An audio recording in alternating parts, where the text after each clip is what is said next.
திருக்குறள்ல கல்வி அதிகாரம் பார்த்துடலாம். ஃபர்ஸ்ட் ஒன், கற்க கசடற கற்பவை கற்றபின் நிற்க அதற்கு தக.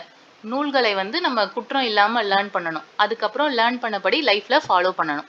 கற்க கசடற கற்பவை கற்றபின் நிற்க அதற்கு தக. கசடுனா குற்றம், நிற்க கற்றவாறு நடக்க. எண்ணென்ப ஏனை எழுத்தென்ப இவ்விரண்டும் கண்ணென்ப வாழும் உயிர்க்கு. இதுக்கு பொருள், எண்ணும் எழுத்தும் மனிதர்களுக்கு 2 கண்கள் மாதிரி. எண்ணா எண்கள் கணக்கு, எழுத்துனா இலக்கண இலக்கியங்கள். தேர்ட் ஒன், கண்ணுடையர் என்பவர் கற்றோர் முகத்திரண்டு புண்ணுடையர் கல்லாதவர். கல்வி கற்றவங்க தான் கண்ணுடையவர்கள், கல்லாதவர்கள் முகத்துல 2 புண்ணுடையவர் அப்படின்னு திருவள்ளுவர் சொல்றார். கண்ணுடையர் என்பவர் கற்றோர் முகத்திரண்டு புண்ணுடையர் கல்லாதவர். உவப்ப தலை கூடி உள்ள பிரிதல் அனைத்தே புலவர் தொழில். புலவரோட இயல்பு என்னன்னா, அறிவில் சிறந்த புலவர்களோட பேசி பழகும்போது அவங்க ஹாப்பியா இருப்பாங்க. அவங்கள விட்டு பிரியும் போது இனிமேல் நம்ம இவங்களை எப்ப பார்ப்போம் அப்படிங்கிறது ஃபீல் பண்றதுதான் புலவரோட தொழில்.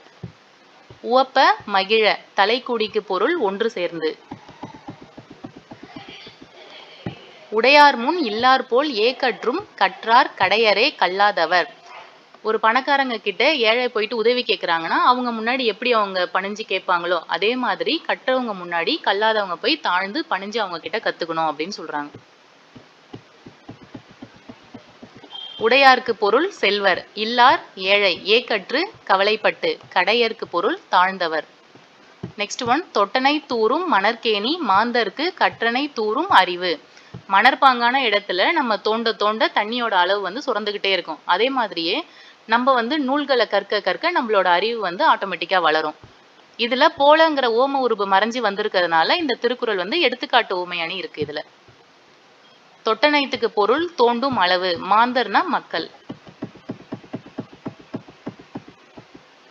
Next one, யாதானும் நாடாமல் ஊராமல் எண்ணொருவன் சாந்துணையும் கல்லாதவாறு. கற்றவனுக்கு எந்த நாடுமே அவங்களோட நாடு மாதிரி, எந்த ஊர் போனாலும் அது அவங்களோட சொந்த ஊர் மாதிரி. இது எல்லாமே தெரிஞ்சும் ஒரு சில மக்கள் சாகிற வரைக்கும் ஏன் கத்துக்காம இருக்காங்க அப்படிங்கிறது தான் இதோட பொருள். யாதானும் நாடாமல் ஊராமல் எண்ணொருவன் சாந்துணையும் கல்லாதவாறு. சாந்துணையும் மீன்ஸ் சாகும் வரையிலும். ஒருமைக்கண் தான் கற்ற கல்வி ஒருவருக்கு எழுமையும் ஏமாப்பு உடைத்து. ஒரு பிறப்பில் தான் கற்றுக்கொள்ளும் நல்ல அறிவு இதுக்கப்புறம் வர பிறவிகளிலும் அவங்களுக்கு பாதுகாப்பு கொடுக்கும். ஒருமைக்கண் தான் கற்ற கல்வி ஒருவருக்கு எழுமையும் ஏமாப்பு உடைத்து. ஏமாப்பு பொருள் பாதுகாப்பு. தாம் இன்புறுவது உலகு இன்புறக் கண்டு காமுறுவர் கற்றறிந்தார். தாங்கள் இன்பமடையும் கல்வியால் உலகம் இன்பம் அடைவதை கண்டு கற்றவர் மேன்மேலும் கற்க விரும்புவர். நமக்கு ஒரு விஷயம் தெரியுது, நம்ம கத்துக்கிட்டு அதை இன்னொருத்தவங்களுக்கு சொல்லும் போது அதனால அவங்க பயனடைஞ்சு ஹாப்பி ஆகுறாங்களா, அதை பார்க்கும்போது நமக்கு இன்னும் நிறைய கத்துக்கணும், மற்றவங்களுக்கு சொல்லி கொடுக்கணுங்கிற விருப்பம் வரும். தாம் இன்புறுவது உலகு இன்புற கண்டு காமுறுவர் கற்றறிந்தார். காமுறுவருக்கு பொருள் விரும்புவர். லாஸ்ட் ஒன், கேடில் விழு செல்வம் கல்வி ஒருவருக்கு மாடல்ல மற்ற எவை. ஒருவனுக்கு அழியாத சிறந்த செல்வம் கல்வி மட்டும்தான். கல்வியை தவிர மற்ற எந்த செல்வமுமே செல்வம் ஆகாது. விழு செல்வம் பொருள் சிறந்த செல்வம், மாடு பொருள் செல்வம்.